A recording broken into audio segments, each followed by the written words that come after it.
Hey, what's going on everybody? It's Walt here, and I'm super excited to show you this today. Don't spend $350 on a casting platform when you can have this for like 40 bucks. It's 17 inches long, 13 inches wide, 9 inches tall on the highest setting.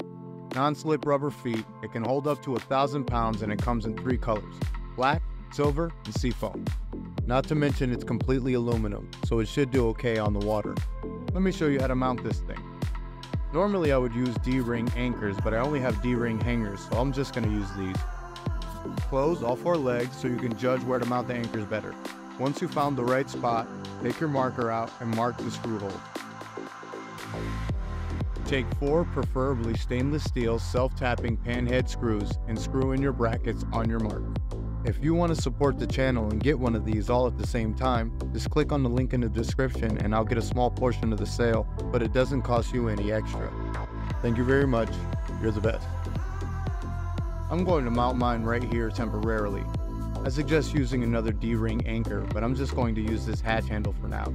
So my hardware of choice is a stainless steel carabiner I'll clip to the anchors.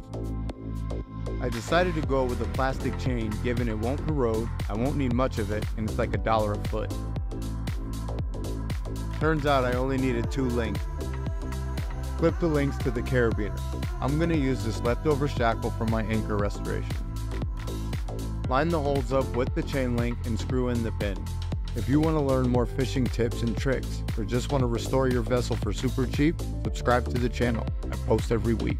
Add a little metallic spray paint for aesthetic, and voila!